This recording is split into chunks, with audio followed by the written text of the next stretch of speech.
الشيطان اللعين الرجيم بسم الله الرحمن الرحيم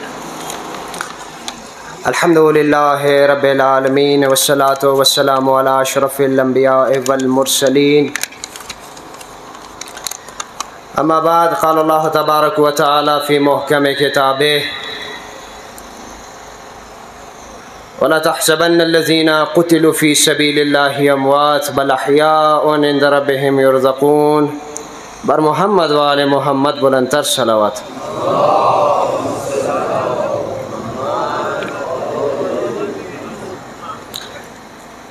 السلام علیکم ورحمت الله. د خپل لب کوشي نه وړاندې چې سوره همدلته تشریف فرمایوي تاسو ټولو ممنونو مشکور یم تاسو دلته موجودګۍ د شهید هغه برسه ورسره د شهدا و برسه ته نور هم دروندوالی عطا کړله. دې سره هغه خدمتګزاران پاسدار فیډریشن بلاخص مزار کمیټه سره د احسان طریقې سره مینجمنٹ وکړو. دې سره سکیورټي څه کومې ادارې دي حکیمو پاسدار هم رسي فیډریشن هم رسي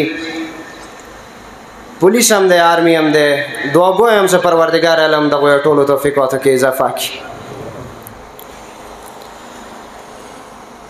یقینا دغه خاورې باندې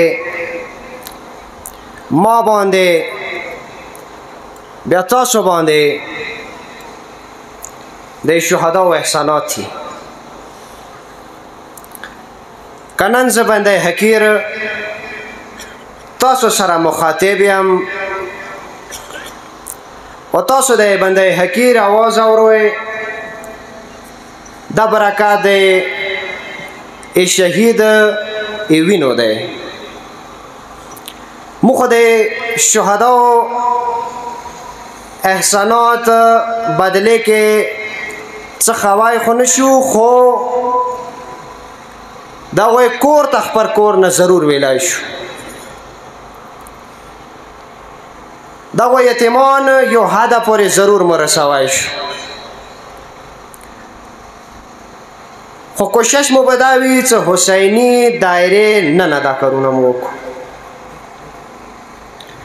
مقصد مو څه دی چې د دنیاوي کارونه لږ لاس اوچات کو و لږ اخروي کارو په لمو مزال شروع کو. د حسینیت دایره نه د مولا حسین ابن علی یو حدیث مې یاد شي هغه تاسو گوش گزار کول غواړم. خو هغه نه وړاندې یو صلوات ووایئ محمد و آل محمد باندې.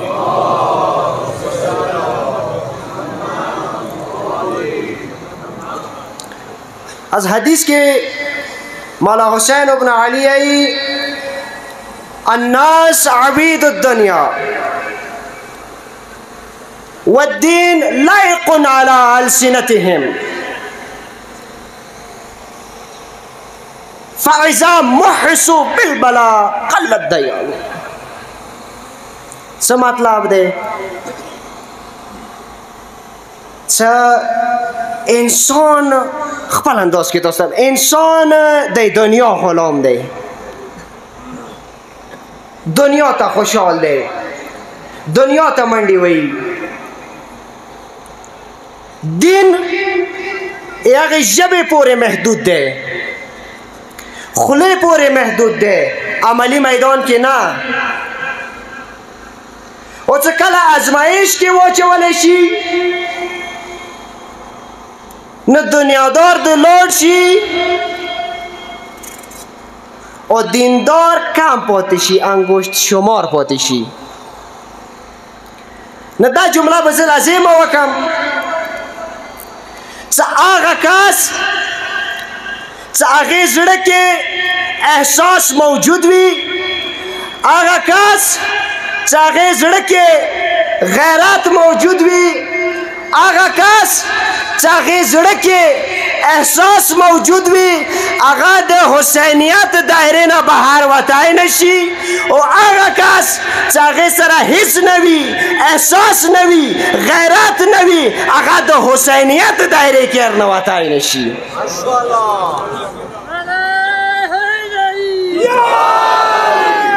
مو ته پکار دی چې مو حسینیت دایرې کې خپل ځان واچو چې څومره پورې لازمه ګڼم ځان باندې چې دا خبره زه وکړم د پرچینار ترقي خوشحالي د امن سره وابسته دی چې څومره پورې امن نه وي نه ته ترقي کولی شي نه ته مخته مزال کولی شي لږ نور هم واضح کړم چې لږ دغه شینې مو پوه شو که د پاکستان نورو اضلاعو پلم ننداره وکړې هغه ورځ په ورځ تاریکي نه د وزیر رڼایي پلم څي او بدقسمتۍ سره مو ورځ په ورځ تاریکي پلم څو وجوهات بدامني زه گزارش کوم خپل اهل سنت برادری نه هم خپل اهل تشیع برادری نه هم سره څوی مو هغوی باندې رحم وکړو چې هغوی د پرچینار ریپرزنټ کول غواړي خپل هغه راتلونکي نسل نه مو رحم وکړو د سوشل میډیا کې نه یې پېژندم چې څوک دي خو چې کوم انداز کې پرچینار ریپرزنټ کوي واقعا اپریشیټ کول پکار دي نه یې پېژندم پرچینار ویوز نه مې سره چې پیش دی ډېر بهترین انداز کې د ریپرزنټ کوي د شهید هغو حوالې سره خبرې کولو نه وړاندې یو شعر تاسو گوش گزار کول غواړم मिटा दे अपने हस्ती को अगर कुछ मर्तबा चाहे मिटा दे अपनी हस्ती को अगर कुछ मर्तबा चाहे कि दाना खाक में मिलकर गुल गुलजार होता है सकल दे शहीद और शख्सियत खबर रोशी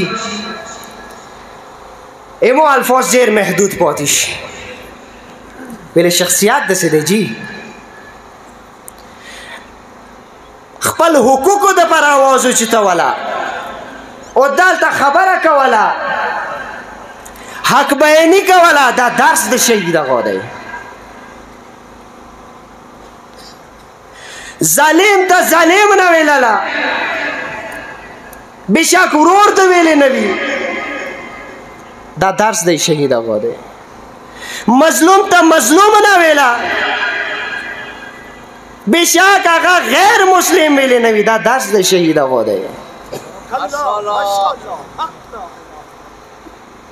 कुम कुम खूबियां ने बुद मुशहीद को बयान को खुशब सिर्फ दावायम से गरीब अवम यो गरीब परवर लीडर हो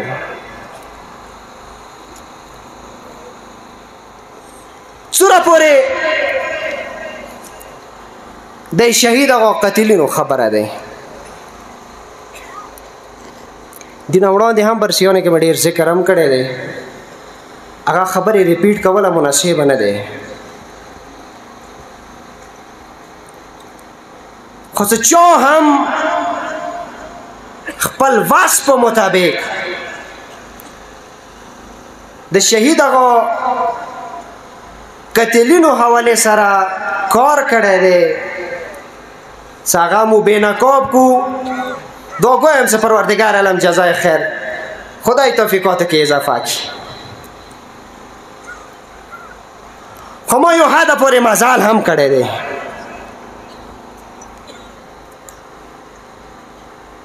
انشاءاللہ د ځوانانو مرسته سره کته و مرسته وی شهید او قاتلین به ان شاء الله به نقاب شي